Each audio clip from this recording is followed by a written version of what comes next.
Hello there. Welcome, Nerdy Knights of the Well-Rounded Table aboard Bohemian Geek Studies Millennium Fandom. I'm Jedi Master and Rebel Scum collaborator Colleen McMillan. I'd like to be a member of the Myth family also, but they're pretty suspicious of outsiders. Yeah, I don't know if that would work. I mean, maybe you could be married adoptive eventually. I don't know. If Eli can't do it, though, I don't think you can. I can just No marry Eli offense. and be in, that's fine. And I am Pirate Jedi, Anders Drew. You know, between Colleen and I, we run the gambit up from Knight up to Master, but no matter what your rank, one thing will always remain the same. Much to learn, we still have. Mm-hmm. We're back with Thrawn. And hopefully Thrawn will be actually back with us someday. Maybe soon, you never know. Please, please, please. I don't know if he'll be on The Mandalorian. Maybe not, but we'll get there eventually. On today's episode, we're going to be covering the Master and Apprentice section, Thrawn Special Edition. So it's going to be all Thrawn-centric all the time today. And to state the obvious, of course, this episode is spoiler-filled. So if you haven't met Thrawn yet, watch Rebels, read his books, and come back later. Or just hang out with us. That's fine. Get to know Thrawn through these really insightful questions we've gotten from people. So if you're ready, grab your favorite drink from the cantina and prepare to relax and engage your minds with us. Anders, are you ready to punch it? As Hondo would say, how could you even ask me that? A Jedi's always ready. Let's do this. Especially a pirate Jedi. All right. We are going to be in control, even though our Queen of Queries is not here. Yes. So we're going to jump right into Master and Apprentice, Thrawn Edition. Question 1.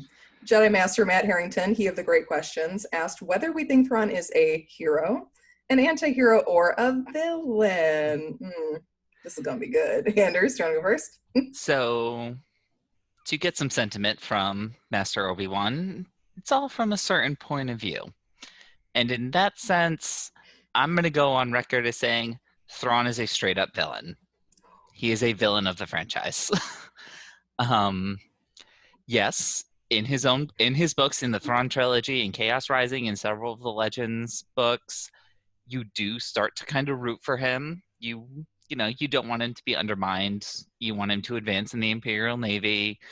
You don't want him to become an outcast among the Chiss. But all the actual real actions, remember, we never really get his POV. That's a key point. Mm-hmm. And all of his actions, that Rebels finale, when he just starts firing on civilians for the sake of it, to try and get Ezra, to deliver Ezra to the Emperor, he plunders their art and their culture. He is actually a villain. And the fact that we have things centered around him where we start to root for him, I will just say, always remember, especially in fantasy stories and even in real life, villains are always the heroes of their own story. That's one of the things that make them compelling villains. Mm-hmm. So I'm saying Thrawn's a villain, straight up. And Thrawn would definitely agree with you that he is the hero of his story. Yes, he definitely would. Completely. I am going to go with anti-hero because, like you said, we start to root for him even if we don't want to. It's one of those things. It was really strange because I started with Canon Thrawn, and he in that is not the viewpoint character, but you're still rooting for him as a protagonist because everybody else fucking sucks.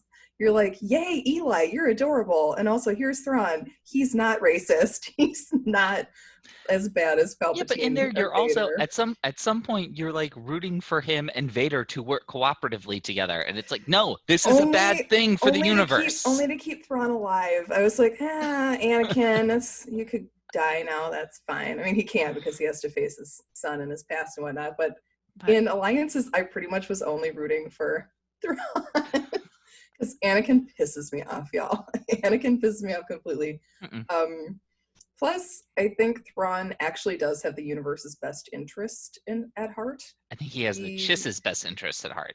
I think he's galaxy-wide now because it will help the Chiss in the long run, but I think he's also kind of in that state of mind where he's like, oh, I kind of like some of these other aliens too. Let's not let everyone die. Oh, we'll get into that later. I know. I mean, the only thing I would say because of that is when he's younger, when he's like Outbound Flight Thrawn or Chaos Rising Thrawn, when he is saying how he wishes that he could see people as people because he knows that's what he's supposed to feel, or how he's like, let's not kill the But he slaves in the can't. slave bubbles outside the ship. Like, let's not do that. And he also is like, we should fight for these people. Like, why? How can we just stand here and let them be captured? He argues a lot with people about that, including Arlani. He's like, well, why shouldn't we help them? And she's like, because it's a preemptive strike. And he's like, well, that's bullshit. These people need our help. So that's the one thing that makes me swing more towards center anti-villain villain. But in Heir to the Empire, I think he's straight up villain. Yeah. And that's huge. He is so cold in the Heir trilogy. It's like, okay, young Thrawn had like some idealism. He was hoping to save his people and save the galaxy as well. Apparently, so did then, President Snow in a Ballad of Songbirds in Ballad of Songbirds and Snakes. But I don't think we would call him an anti-hero in the Hunger Games. Not in the Hunger Games, no. And then I think that's like the difference between Thrawn and Palpatine, who I think is villain completely because he only wants to serve himself, whereas Thrawn wants to serve other people. And yeah, he's looking for power, not for power's sake either, like Palpatine, which I think helps swing him in the spectrum back towards anti-hero, or maybe anti-villain is a better term. Like he's not quite heroic enough. I might be willing to give you anti-villain. I can see. Okay, we're coining some sort of term here with anti-villain. I can see him in Heir being completely just like villainous. But then Pelion starts to like him, and we like Pelion, so we're kind of like, what the hell? What are we supposed to do? Doesn't account for taste. Oh, Pelion is great, and he has that great mustache. All right, we could talk about this question forever. Thank you, Harrington, for making us argue about this. That's such a good question. Okay, next, Anders. What's our next up? One? So we are going to give a shout out to Tori Wentworth. We need to give her some kind of a title for all the queries and questions she sent us. Yes. She gave us Tori, several what questions. Title would you like? She gave us several questions for today, and of course, several of them also have multiple parts. So, first question, and Colleen, I think you want to take this one to start us. How has Zahn built on the Thrawn character from Legends into canon? We touched on this a little bit on our last episode when we were comparing Legends to canon. Yes. Yep. We did talk about this, like you said. I just wanted to throw in one more thing. We did get his true motivations, like how we were talking about in the last question. Like, we want to know what his actual motivation is. Otherwise, his actions in the Heir trilogy are really monstrous. But in the 2017 novel, Thrawn, the canon novel, Eli asks Thrawn, like, why he seeks high command, because Thrawn is like, I will become a Grand Admiral in this many years. And Eli's like, sure. You do you, dude. But he does. So he has this drive to him. And Thrawn, in his head, this is like one of his very few viewpoints that we get. He's like, a lot of people ask me this question and no one is ever satisfied with my answer, but we're going to give it a shot. And he says, quote, because there are problems that must be solved. Some cannot be solved by anyone but me. Putting aside this like delusions of grandeur. I mean, yes, he is like this staggering intellect and tactical genius, but damn, that's putting a lot on your shoulders. And that's a lot for somebody who's in their 30s at this point to be like, yep, the galaxy must be saved and it must be saved by me. Yeah, that's some Lex Luthor stuff. That's some Lex Luthor thinking there. He's a little megalomaniacal for sure. His importance is inflated in his head, even though he is very important. This really shows what his state of mind is all the time, basically. He's always trying to push himself forward in order to save people. I mean, that's a good thing to want to save people, even though it leads to some really awful actions on his part. And of course, this answer doesn't break through to Eli. Eli just kind of is like, okay, I guess that's your answer. And this is kind of sad. Thrawn actually wonders in his viewpoint if anyone would ever be satisfied with that answer or if they would ever understand. Maybe if you explained it. I mean, he's doing like Yoda levels of vagueness here. Yes, he is.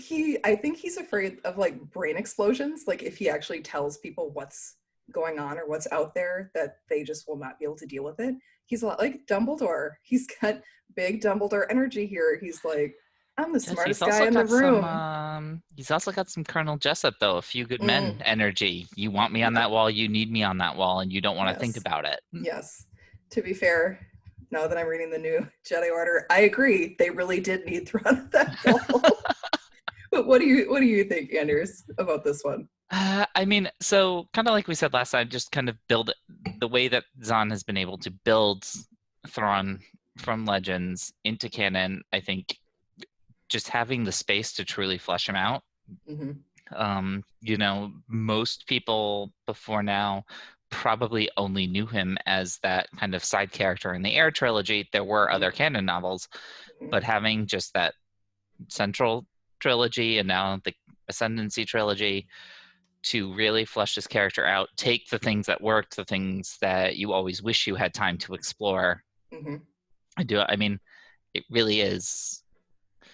It's a good version of George Lucas re-editing the original trilogy and like adding the scenes he wanted Yes. to add, adding the effects he Yes. wanted to put in. Mm-hmm. It's That's the so good. It's true. it's the good version of that. This is like the sequel. The Heir trilogy really is the sequel we deserved. I mean, I do enjoy the sequel trilogy, but the Heir to the Empire trilogy is so damn It good. would have been really good. I know. Oh, it would have been fantastic. All Now right. I'm sad. All right. Moving on before we get Getting too into sad. some more, I guess you could call this some juicy some juicy Spicy. questions. Tori's next question: will we ever see Thrawn's actual interpersonal history? Is he asexual, aromantic? What is his orientation? Also want to give a shout out to Jason for asking whether Thrawn is as tactically gifted in the bedroom as he is on a starship bridge. So many of the questions we got, you guys, were about does Thrawn bang? And Yeah, if and who so, does he bang? who does he bang? I think if he was ever attracted to someone, he wouldn't have the time to pursue it at this point. He would want to put his entire like being behind something like that. His intellectualism, his tactical mind, he would want to be able to focus completely on a person. If it was like quote unquote a relationship status, I think he probably uses sex as stress relief to some extent. But to actually form a real relationship would take way too much effort for our dude. Too much effort that he would have to push away from the bridge, and that's where he actually wants to be. He's never really overtly interested in anyone sexually or romantically in canon or in Legends. There's a lot of innuendo between him and Arlani and a few other characters, and he does get shipped with Eli a lot. But I there's think that's more no wishful thinking on proof. Eli's part. Oh, poor Eli. Our sweet, sweet boy. But yeah, there's no definitive proof yet, you guys. If he's aromantic, asexual, I think he's pansexual. I think he'd probably be up for anything if he had the time. Okay. How about you? What are you thinking on our boy? So I think this answer, just like the question having multiple parts, this answer has multiple parts. In terms of actual romantic attraction, I think Thrawn is asexual. I do not think he actually has strong sexual desire. I do not think he is actually attracted to somebody romantically, anybody. I personally do not think he has the capacity for that, which we'll get into a little bit down the line here when we talk about the specific relationships he does have. So in that sense, no. Now, that being said, I do think he would recognize sex as being capable of being used as like a tool or even a weapon. So if it would be a good means of intelligence gathering, yeah, he would totally throw on like a sociopathic facade and get up to a little sexpionage. Sherlock? Do a little Sherlock season. Was that season 2 that he did the fake relationship? Yeah. He would do that. Or, I mean, I wouldn't put it past him as just seeing like a little rough sex as like an efficient exercise routine. So, yeah. And in that sense, sticks or unarmed.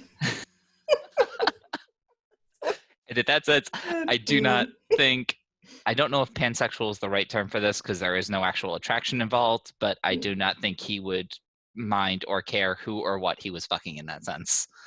There we go. In that type of situation. So there we have it, everyone. Thrawn will have sex with anyone. We're just not sure if he's actually attracted to them. Exactly. I like that. I like that answer a lot. Oh, poor Thrawn. He'll be fine. Yes. Plenty of people are attracted to Thrawn. Yeah, you included. Mm-hmm. Yep.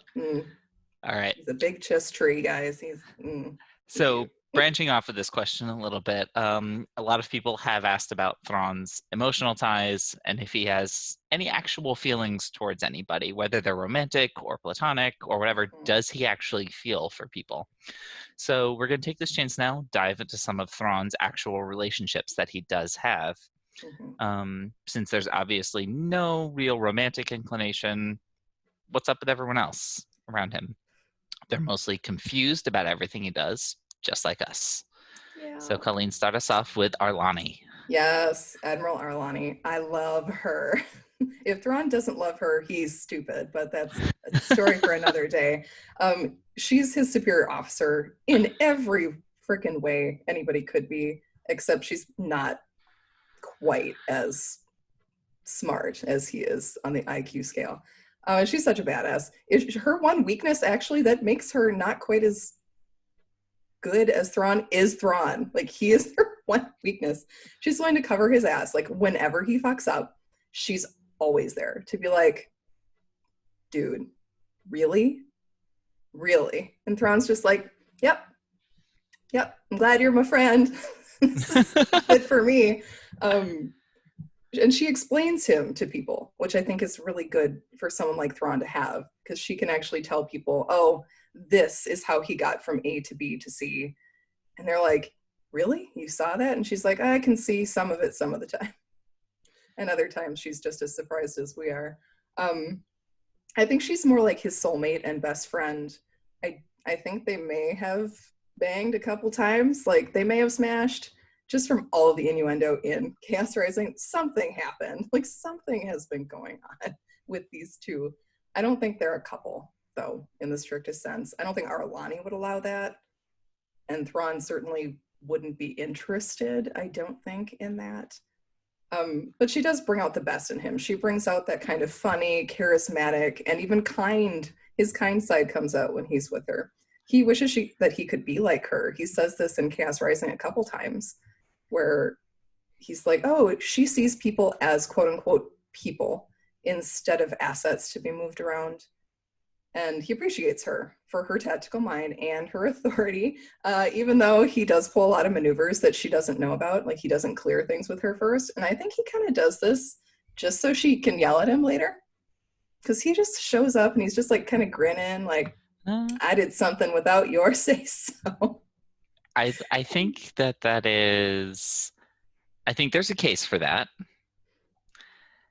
I'm going to say it doesn't go beyond he appreciates her for her tactical mind. Things.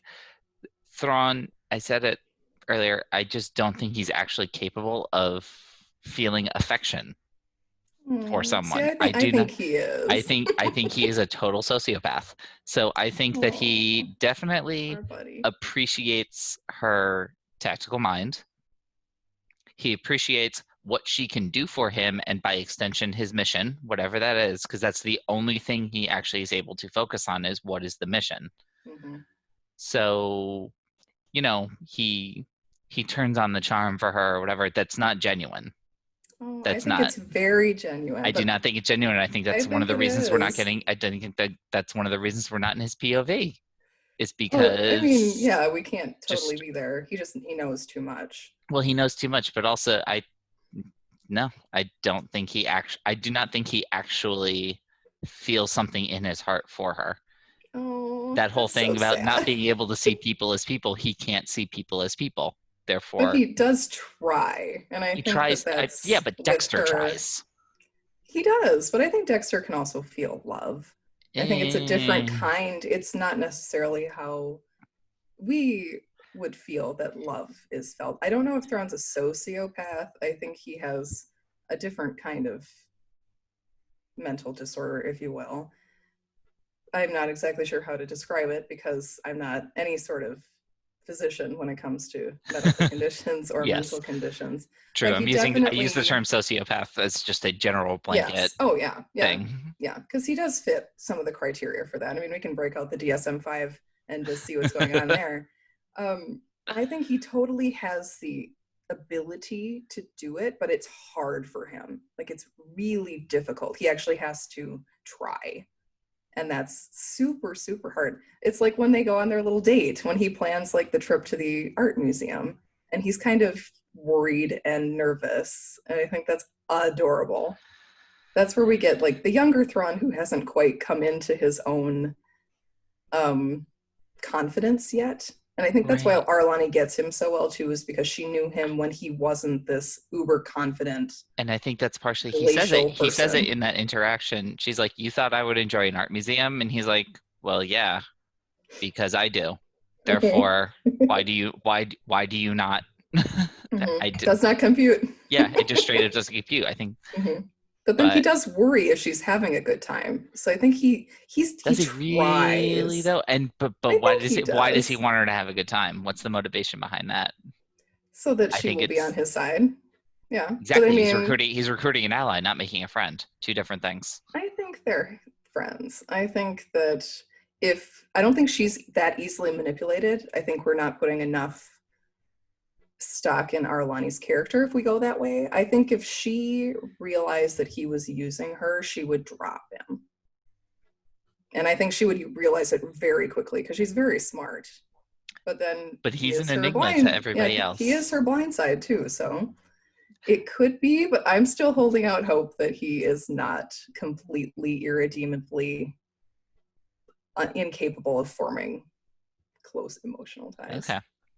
Well, let's move on to your future second husband's character. I know everybody loves Eli. I love Eli Eli. Vanto. Eli Vento. Oh my god, I adore him so much. I adore Eli more than Thrawn. Like, yes, I call him quote unquote my second husband. Sam Witwer is my first husband. Everybody, Eli is second husband, and probably the person that I would most likely marry.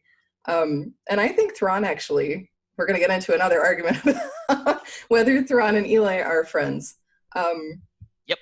I think that We Eli gotta is fight about probably the this. second most important person in Thrawn's life after Arlani. Eli is that kind of reluctant student and reluctant friend, especially at first. But he sticks with Thrawn no matter what, even though he's like, at the beginning, no, I don't want anything to do with this blue skinned guy. Like, no, I don't care if I speak the language. He's Watson, basically. He gets pulled along on Thrawn's kind of Holmesian adventures and is our Very true. narrator. He's our narrator for Thrawn and for Thrawn Treason. And that's another thing where it's like, well, Sherlock is friends with Watson. I think that that kind of relationship is something that both Holmes and Thrawn could strive toward and would want to strive toward, even though they didn't realize they would want to. I think that's kind of why Eli is a surprising person for Thrawn. Um, I also love that Eli has no problem like admonishing Thrawn's behavior and yelling at him, even when Thrawn like starts climbing the ranks and is way Yeah. outranking Eli. Eli still is like, "No, you're being an idiot.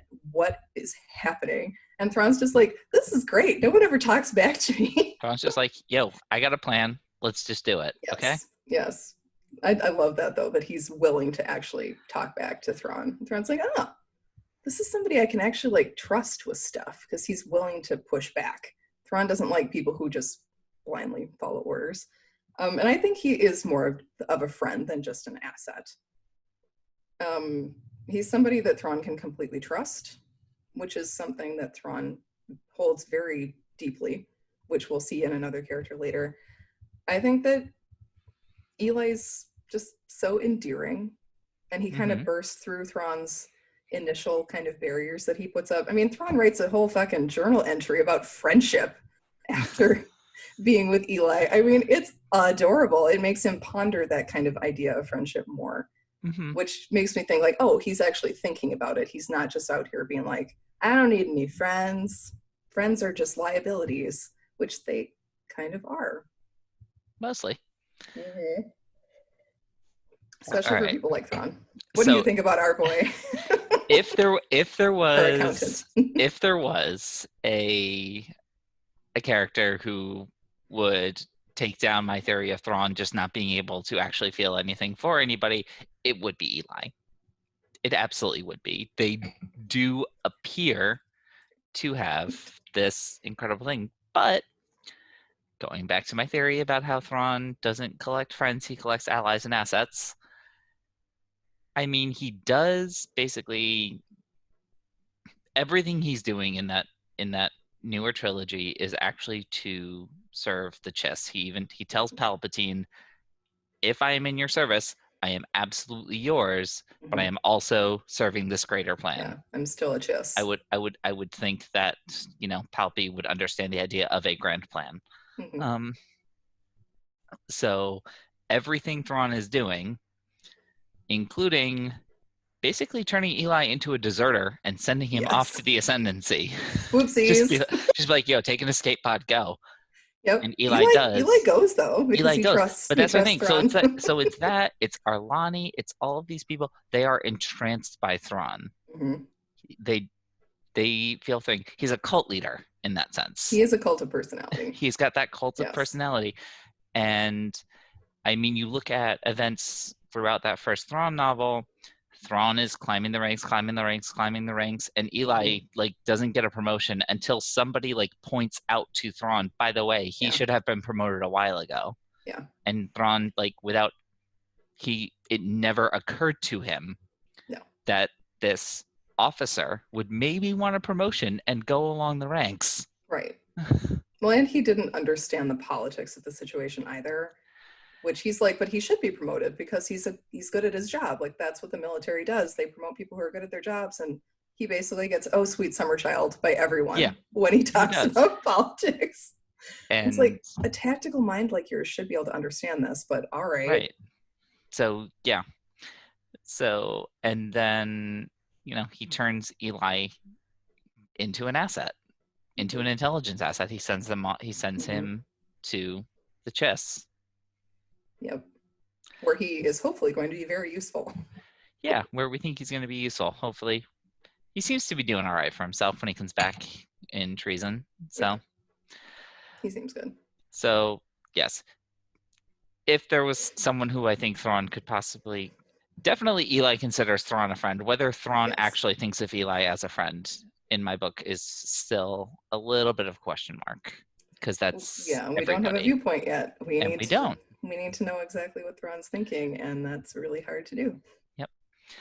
All right, Colleen, who's our next relationship?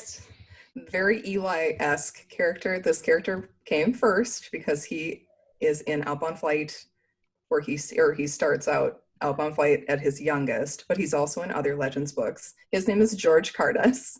He's a Corellian who was kind of a privateer, pirate, smuggler guy who ended up in Chiss space, and Thrawn picked him up and was like, ooh, a new pet. Yay, let's see what we can learn from these humans. This is going to be great. I had no idea that he was going to be super important. I thought he was a fun character because I read Legends after canon. So I was like, oh, this is just Eli in a different form. But he's so different from Eli. He's got that thing, though, that Thrawn likes, that kind of curiosity. Thrawn is very enthralled by curiosity. So he sees people who want to take the next step, who want to learn, who want to be taken under his wing. And not even Thrawn's wing necessarily, just somebody who has a creative mind. He's like, ooh, this could be good. This could be interesting. And Cardas kind of has that thing. One of my favorite, I just read Choices of One a little while ago, which is another Timothy Zahn, where Cardas shows back up and he's older and he's kind of sick and tired and just like, oh my God. And Thrawn drags him on another adventure. And yeah, with no real consideration on if he wants to go, Not really. I mean, Thrawn's just kind of like, will you help me with this? And George is like, ugh, I really don't want to, but I will. But this book really helped clarify their relationship because Thrawn, even if this is maybe being manipulative, but Cardas knows him pretty well at this point, so he kind of knows if he is or not. He says, quote, you're the only one I can trust. And I just thought that was really sweet. I mean, Thrawn, sweet. Thrawn is very not... Trust and affection are different things. Lupin trusted Snape because Dumbledore did. Doesn't mean he liked him.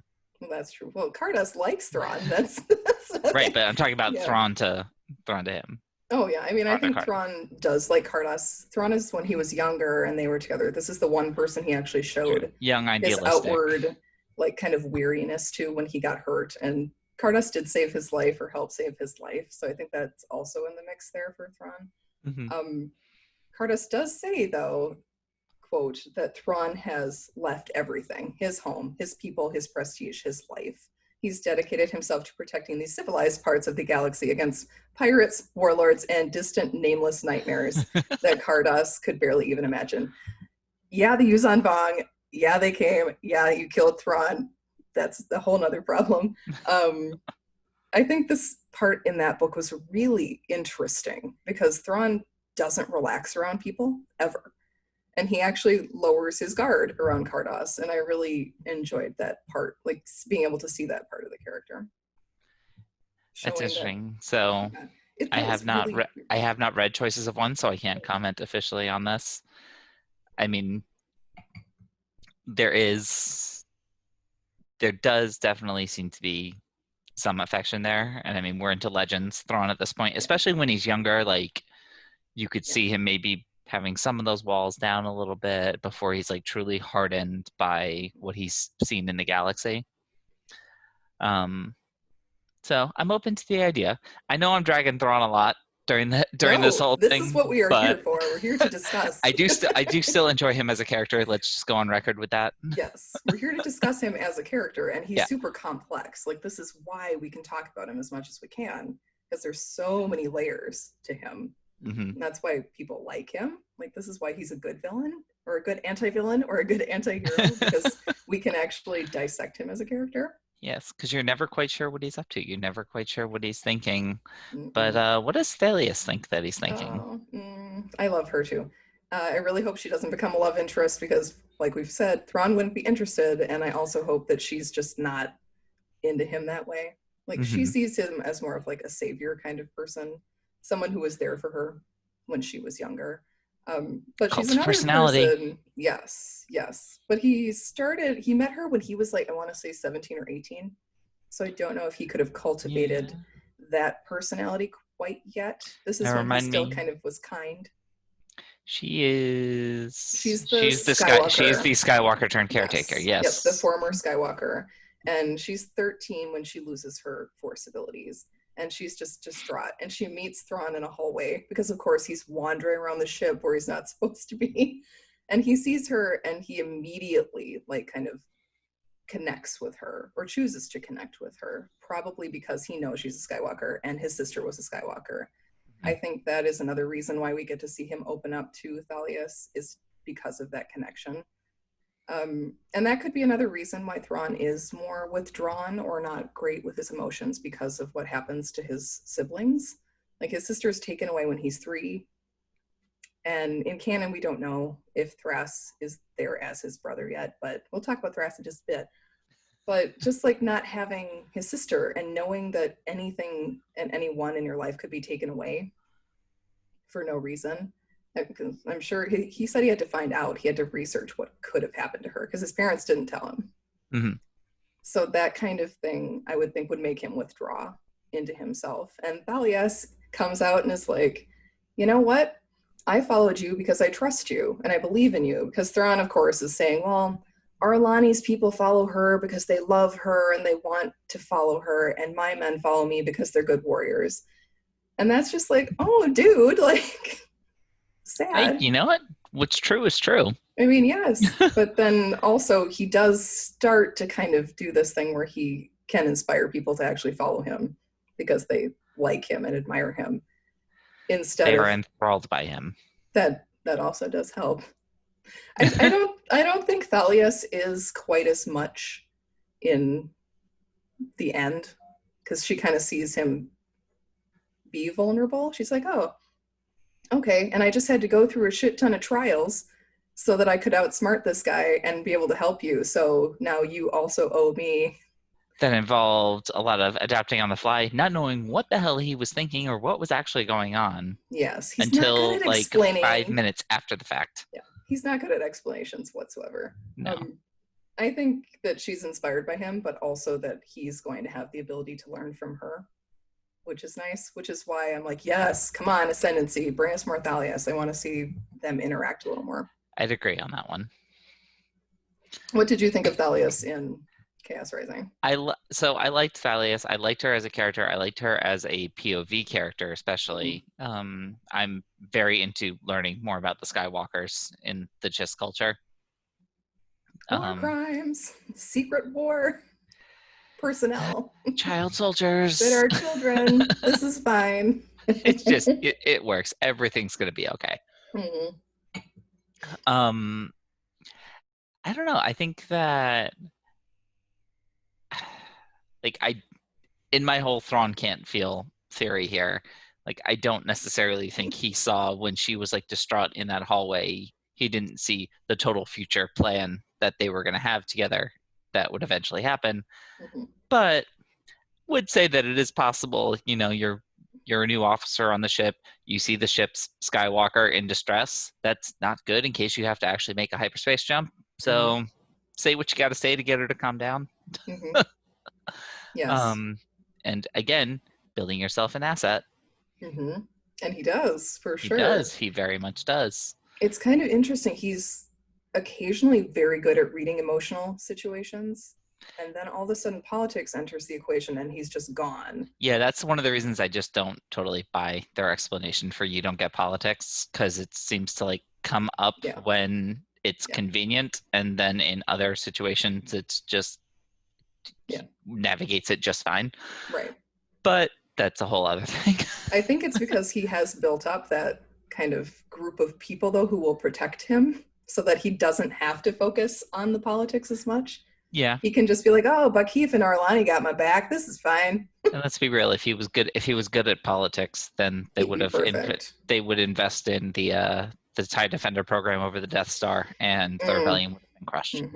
Exactly. Whereas Krennic, who you wouldn't think would be good at the political maneuvering, was. It's really all he was good at. Yeah. And so that's why he got the money. He had to recruit and steal the scientists to do the actual work.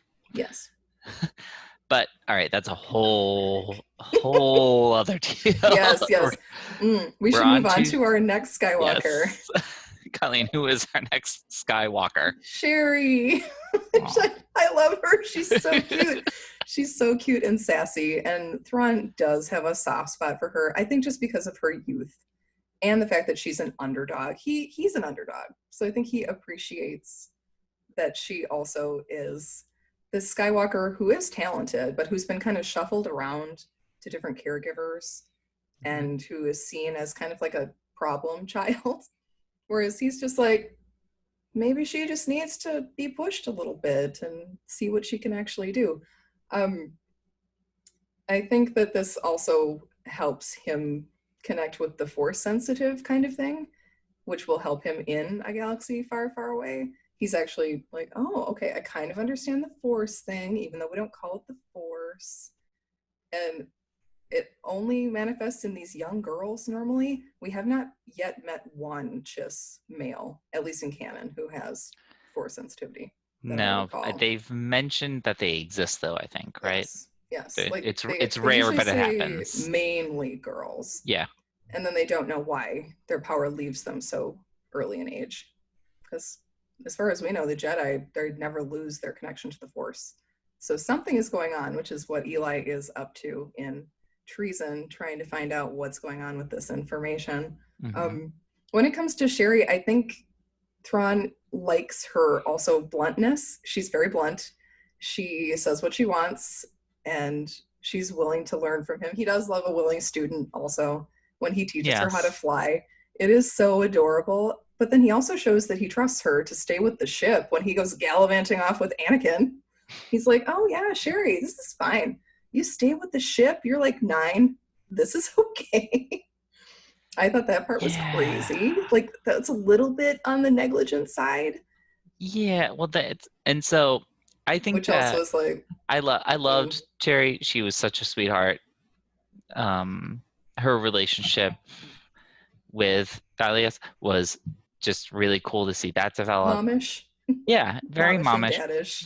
But this actually goes to, I mean, other than the former Skywalker,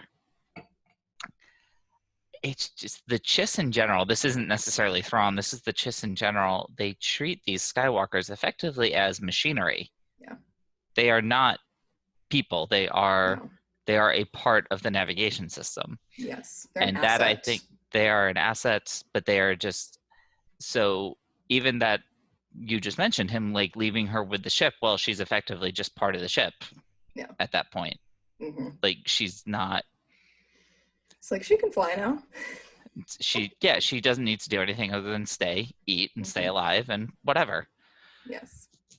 So, I mean, making her feel comfortable and happy just effectively makes her a more efficient piece of machinery. Yes. In a way. Which I have a problem with in general. So, like I said, that's not Yeah. just Thrawn, that's the Chiss in general. Child Yes. slavery is not necessarily a good thing. It's not great. I think Thrawn at least treats them well. And if that's a means to an end for him, that's not great. But at least he does show them like Yeah. deference and care. I remember when they found the really young one, I think she's like 7 in Treason, when they find her on the Risk ship. And Thrawn is like, no, we are not talking to her. Arlani is talking to her. Like, we are not going anywhere near her. We need to make sure she's okay first before we start doing stuff. True. And that part, at least, I was like, okay. So Thrawn has a basic grasp of, no, this is not the time to be treating her like a freaking piece of machinery, which gives me hope. Like, good job, Thrawn. At least you've got something going for you there. All right, Colleen, you mentioned him earlier. Let's get into it. Thras. Oh, my boo. I love Thras. How many boos do you have in this? How many Chiss do you have on the side? Not many. Well, Thras is dead, so that is totally out of the equation now. In Legends, so is Thrawn. Oh, man. Well, yeah, that is also true. In canon, though, he's still alive. In canon, Thras is still dead. Or never existed. No, he's there. He's in Chaos. He's in Chaos Rising. He's mentioned. His full name. His full name is mentioned. Okay. With the incident with the Vagari pirates. Oh, that's right. He's like, and also this person is dead. And I was like, oh yay, it's Thras. But also no, he's dead again. Timothy Zahn, we're gonna have words, sir. So this is Thrawn's sarcastic, cranky as fuck brother. Don't know if he's older or younger. I kind of push towards younger, especially in canon, when he says that his sister was like 2 years older than him. I can see it being like a Chiss thing where they have two years, and just kind of go in order. I think that yeah. And so I kind of saw him as like the younger brother, the ever-suffering younger brother. Thras is actually able to surprise Constantly Thrawn. Overshadowed by his intelligent brother and his graceful Skywalker sister. Yes, very much so. Even though he is a syndic, so he has some power. He knows his brother too is going to have much more of an illustrious life than he is. So he's always exasperated. Like, why? Why are you doing this? I have to drag my ass out here with Arlani to get you out of trouble. And Thrawn's like, you didn't have to come all this way. What's up, bro? Like, this part is where I'm like, okay, Thrawn actually can feel because he loves his brother. There is so much interaction between them in Outbound Flight that is just so adorable. Like, Thrawn loves to needle him. He loves to tease him. He smiles. Like, it actually says that Thrawn smiles. Like, not grins or, like, smirks. That's interesting. Full-on smiles when he is surprised by his brother being there. And I was like, oh my god, they're so cute. This is so adorable. I love them. Thras is basically a true one. Like, he will do anything to protect his brother. Even if that means kind of betraying him a little bit to keep the family honor in line. Mostly he's like, please don't waste your shot. Like, please. Like, we're both merit adoptives into this family. Don't get us chucked out. There's this really cute quote between the two of them from Outbound Flight where Thrawn says, quote, we were both born as commoners, underdogs. I can live that way again if I have to. Could you? Interesting. But I'll do what I can to assure that the A family doesn't release or rematch you on my account. And Thras says back, sassy, just quote, I'm not worried about my own position because I'm that good. I'm trying to keep my brother from throwing away a fine and honorable career for nothing. So they're just So so they're just adorable. they're Sam and Dean Winchester. They're both just like Yes. willing to sacrifice themselves for the other one Yes, constantly. exactly. And there's no question Every about damn this. day. So I just imagine Thrust just like fucking face palming his way through every interaction with his brother. Just being like, oh my God, really? This is what we're doing. One of his last wishes, though, was that humans and Chiss could work together. So I'm kind of hoping for this to happen in canon because it does happen in Legends. They form the Empire of the Hand, and it's humans and Chiss and other species working together. So I'm kind of like, Interesting. this could happen. It could happen in canon. Although it could happen with Ezra, which would be very, very cool if that was the human and the Chiss that started working together. I don't know. I mean, I can see it. I don't no, think we you've already gotten to had meet the. Thras yet. I haven't officially met Thrash yet. No. Like I said, I have not read Outbound Flight, but after this, I do officially. I need to put it on the list. Definitely. It's gonna make you so mad. Eh, Then we can all be furious together. it's gonna be fine. It'll be all right. I'll power through it. Yes. Well, Tori thought that that's what would happen, and then Nope. it's like, nope, I'm mad also. Like, yay! Let's be mad together. Okay, speaking of Tori, yes, let's move on to Tori's last question. Is Thrawn's mentor relationship with Eli Vantos psychologically based on the Chiss practice of merit adoption? Are they friends, or does Thrawn not have friends? And we kind of covered this a little bit with the friendship angle. Yes, I'm not sure. I'm not convinced Thrawn actually has friends. Right. I think there are people who consider Thrawn a friend. Yes. I am not positive that Thrawn actually considers anyone else a friend. That I can see it a little bit with some people, like Yularen. Probably is like, oh yeah, Thrawn's my friend. He's my buddy. And Thrawn's like, you work for the ISB, man. Like, I don't know if we can ever really be friends. You are definitely an asset.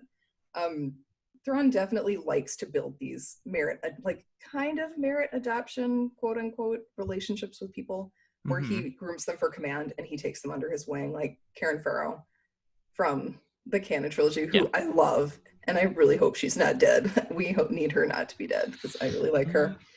I want to read that journal entry that Thrawn wrote, and then he gave this journal to Eli, another form of could-be mental psychological manipulation on Thrawn's part.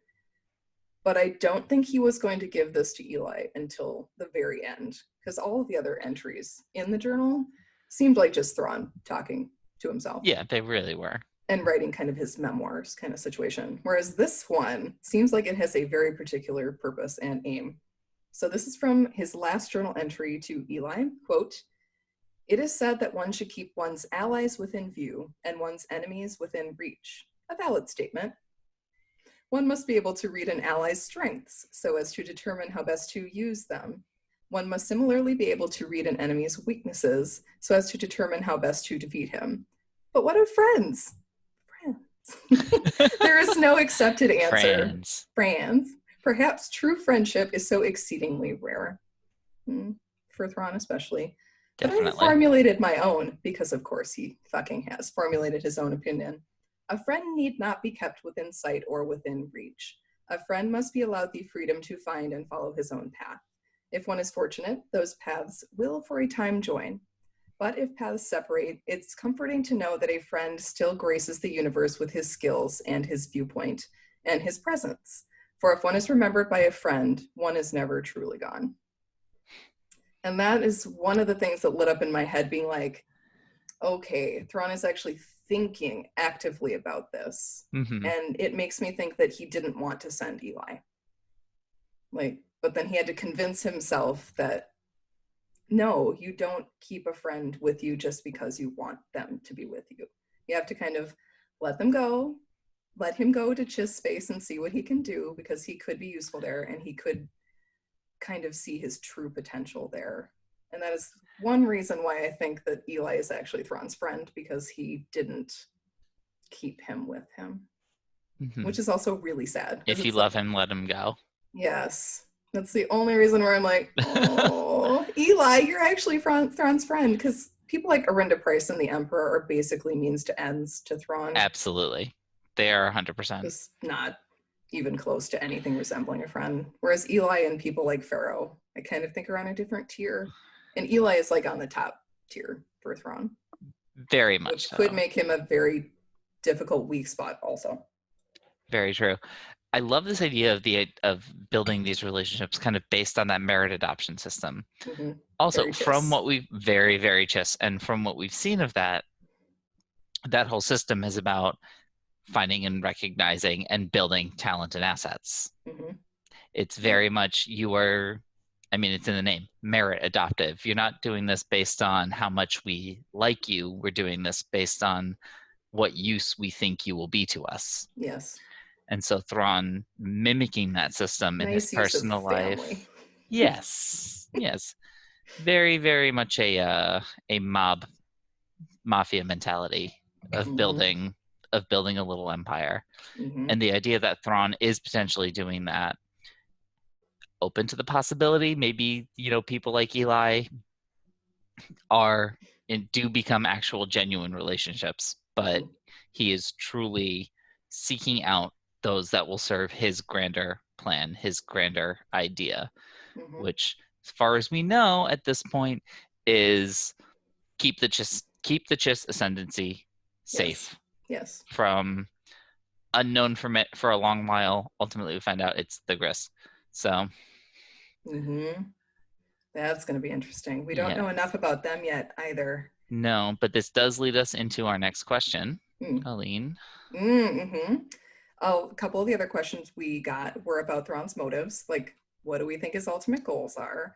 We talked a little bit about this because he said he basically wants to protect the Chiss, obviously, but he also wants to protect the galaxy in order to protect the Chiss, in order to protect everyone. Basically, he just wants to be the leader who saves everybody. Obligatory Dunk appearance. Yep, Duncan is here to say hi, everybody. Lothcat sighting.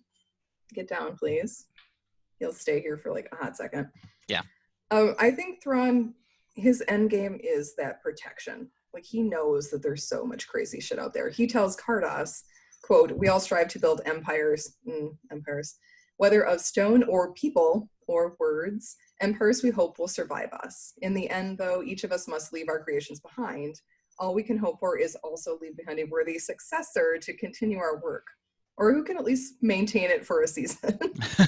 Basically, Hamilton, what is a legacy? Like, this is Thrawn's legacy, or was supposed to be, was to keep everybody safe from the Grisk or the Yuuzhan Vong.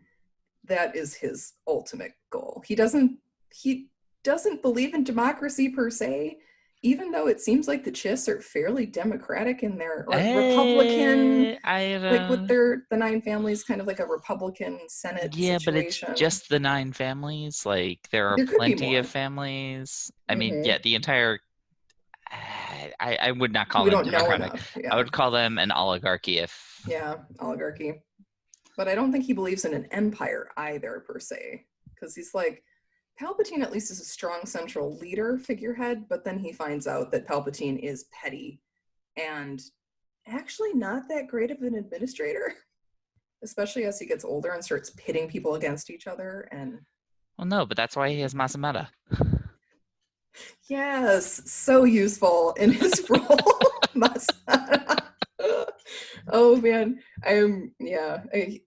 he finds out because he gets denied the funding for the TIE Defender program, like, sometimes that really stubborn central vision can lead to ruin. Like, it's not, you kind of do need a little bit more of a democratic process. He does say, like, yes, voices should be able to be heard, which is like, he listens to other people when he asks them questions, but ultimately he is going to go with his own thoughts. Yes. Even though occasionally he does say, your idea was actually better than mine. It's like, strong words coming from Thrawn there. I mean, I don't know if he wants to be a hero per se, but he wants to be the leader that can save everybody. I will say, he does not care if he gets the credit. No. Ultimately, he does not. That is one thing I will definitely put in his favor. He doesn't care about the credit. No, just so it gets done. Yeah. Like he said, he wants to build an empire of stone words people so that everyone is protected. And that's why he's so against the New Republic. He's like, well, 5 million billion voices are going to want their voice heard, so it's not going to be able to protect us. Mm-hmm. Which, now that I'm reading the New Jedi Order, was fair. Was a very fair assessment. Interesting. Like, I mean, Rook. it really comes up in Bloodlines and a little bit in the Aftermath trilogy. I mean, once Mon Mothma steps down as that central chancellor. Yes. Then all fucking chaos breaks out. But life is messy. What are your other thoughts on that? Like, what do you think? Do you think Thrawn will be successful? Like, what are we heading towards here? I know. I don't know. Ezra fucked everything up. No, Ezra saved everybody. Yes, Ezra saved everybody. I think Ezra actually saves Thrawn too. I think that's going to come into play. Potentially. I mean, his ultimate goals at this point, I think he is just so tunnel visioned on the mission. Mm-hmm. And the mission is protect the Chiss ascendancy. Whatever that might look like, whatever you have to do to make that happen. Mm-hmm. His current, well, I guess now former plan was utilize the Empire, utilize that Imperial Navy. You know, we find out in Chaos Rising, the New Republic, or not the New Republic, sorry, the Old Republic has shields and navigation beyond anything the Chiss could have, which is kind of what, and droids. You know, hey, we use humans as slaves. Droids are no problem at all. Yeah. So knowing that, and you said this kind of towards the top, I'm on the fence if it is delusions of grandeur or just straight up arrogance or what it is that says things need to be solved. I'm the only one who can solve them. Yeah, what made him think this? I don't know. Where did he get this preemptive strike idea from? Like, why is he so divergent from the others? Like, why is he caring? Answers I hope we get. Answers I hope we get in the Ascendancy trilogy that we did not go far back enough in the flashbacks. Not yet. You guys will give my full thoughts on all of those flashbacks when we do that. Yes, we will. In pod 3. Next time. Yes, can't get too much on that. No, but I mean, yeah, he wants to be the savior, but he doesn't care about the glory part. Yeah. And I don't know if that's ultimately just brainwashing on behalf of the Ascendancy, if that's something innate in him. I don't know. Just trying to bring the myth name more glory. Yes. But now the last thing we have here today is kind of when we're going to get some of these answers. We know we have 2 more books coming in the Ascendancy trilogy, but I mean, we've speculated on this a little bit throughout these episodes here, throughout our Sabine series. But this question comes to us from Sith Lord Yasser. And it's, when are we actually going to physically see Thrawn on screen again? So if we are Lucasfilm, we are planning this out. What is the plan? Is he showing up in The Mandalorian? Is there going to be an Ahsoka Sabine series that they come into? Do he and Ezra get their own separate thing? Is it a streaming? Is it animated, live action, theatrical release? I think it'll be books. You think it's going to all be in book? I don't think it's all going to be in book. I really want Zaloni. Yeah. I want Zahn and Dave Filoni, which is Zaloni, to team up and do like 2. I want them to do movie or show book and kind of go back and forth between the 2. I think that would be really cool. Just to include both mediums. I think if they did that, the book would actually be it'd be a comic. Series. Yeah. And it could definitely be a comic for sure. I think Zahn could write dialogue for that easily and story. I'd love to see Lee Pace play Thrawn. I think he would be amazing. That would be a good one. That would be a good one. Like Benedict Cumberbatch because he has that energy. He has that Sherlock energy. But Lee Pace, and they're done that. Halt and Catch Fire. I mean, he could be amazing in this role, and he's super tall. So that fits Thrawn. I think Thrawn he does, yeah. Tall. And I'll say it, I think Mickelson's too old to play him live action at this point, even though he does such a good job as the voice. Yeah.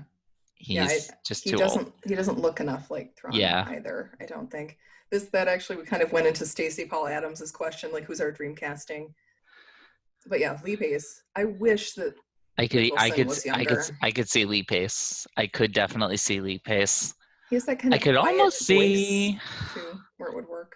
It would be interesting to see. I'm not 100% on this, but the younger Skarsgård, the one who plays Pennywise. Bill. That's Bill. Bill. It's Bill Skarsgård. He could be interesting. I think he's a little too thin-faced. A little too thin. Yeah, I mean. But it would be interesting. Alexander Skarsgård even is a little too thin. I think you have to have a little bit of bulk. I think Alexander. Like the Skarsgårds would be an excellent choice, just because they are so like limber and move so interestingly. Yeah. I think that would be a cool choice. But ultimately, I mean, if I'm at Lucasfilm, I mean, I would think that you're exploring every option you can at this point. This is really tough, actually, because Thrawn made such a compelling villain. Mm-hmm. I don't know if you build something around him. Because if you build something around him, you have to turn him into an anti-hero or ultimately a full-on redemptive hero. Yeah, does he get a redemption? Does he? I don't know, because I think you can get so much more out of him. You can still do some interesting stuff with him being the antagonist. Mm-hmm. And I don't know if you can do that if you have a series that focuses on him and Ezra exclusively. Right. That would have to be too central. Grisk focused. Like it would have to be. It would either have to be Grisk or it would have to be just Civil War. Yeah. Where you could get a compelling villain to be beside Thrawn. And we're in a different character's main POV. Yeah. We're not with Thrawn all the time, every time. Right. It could turn into too much of a good thing. Could it? I would I'd love to watch him fight with Eli. I'd love to watch him fight with Ezra for like an entire show. I'd be fine with that. I'd be fine with it, but I think I wouldn't enjoy the story of it as much. It depends on what they want to do. Like, where do they want Thrawn to go? Are they aiming for him to be heir to the Empire Thrawn? Like, are they aiming for him to be killed by a subordinate for crimes against the New Republic? Or are they going to have him in the unknown regions with a Chiss civil war, which seems to be building from definitely they are. Everything we've gotten from that at this point suggests that there's going to be Chiss civil war. If they do that, which is what the I am going to assume. I am going to say that also it's going to stay animated. If they go that route, I'm saying it stays animated. It is not going to be a live action thing. Right. If it's live action, I can see them being like in the very last episode of a Sabine and Ahsoka show. Yeah. Like all of a sudden they kind of stumble across them and are like, oh shit, you were here this whole time. Right. Then I can kind of see it live action. And I'm actually just going to say that's just kind of from a straight budgeting perspective. Yeah. And a current state of the world perspective. Yes. Animation and voice work is easier to pull off right now than live action stuff. Much easier. And just from a pricing thing, I mean, if you think of the actual budget it would take to do a Civil War big battle things, that would have to be a film. That would have to, that needs a film budget. I can see them doing like the series then, like do a TV series leading up to a movie. Could be. Like, and I think it would be a good one. It would be a good one to lead into an animated movie again. Mm-hmm. I liked the Clone Wars movie. Don't come at me. Really? Yes, I thought it was fun. It is fun. I think it's cute. I think that Obi-Wan is perfect in that movie. They found the exact perfect person to play him. The interactions with Anakin and Ahsoka are fantastic. Yes. Yes, there are really good parts to the movie. I think people were disappointed because it wasn't what they thought it would be. It's never what they thought it would be. People No. were disappointed when Phantom Menace was not a shot-for-shot remake of A New Hope with Anakin as Luke, and then they were pissed Real mad. when Force Awakens was a shot-for-shot remake of A New Hope with Rey Rey as Luke. Like, we want it just like A New Hope. Well, here's The Force Awakens. Here it Not is. like that. Oh, fans, we're great, you guys. Yes, but so Colleen, let's throw down our chips on the table right now. Though we are, I think when this episode comes out, we'll be a week or two into Mandalorian season 2. Mm-hmm. Yes. Will we see Thrawn in Mando season 2? Yes or no? I'm going to say no. I would also say no. I don't think it's likely that he shows up. I can see maybe season 3, maybe, but I think they want to stay focused more on Din and the child. I think if anything, season 2 will be a glimpse of Ahsoka and Sabine, and then that will be a springboard into their show, like backdoor pilot situation. I could see that. I would I like to see Thrawn? Yes, I'm sure you would. But I don't think we're going to see him. Do you think? No, I don't think he shows up in Mando season 2. Wishful thinking. Back half of season 3 would be the earliest I would put him in. Mm-hmm. I can see that. Although Michael Biehn, we don't know who he's playing yet.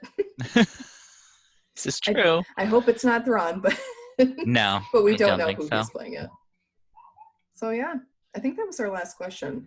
I think so. All right, you guys. Well, we're going to have to say goodbye now. That's all the questions we have for today, though I'm sure there are more to come for the Grand Admiral. Join us again next week to geek out together in our final for now, Thrawn-centric piece, a review and critique of Thrawn Ascendancy, Chaos Rising. Read it if you haven't. Yes, please read it. It is excellent. Timothy Zahn hasn't lost a beat in 30 years, you guys.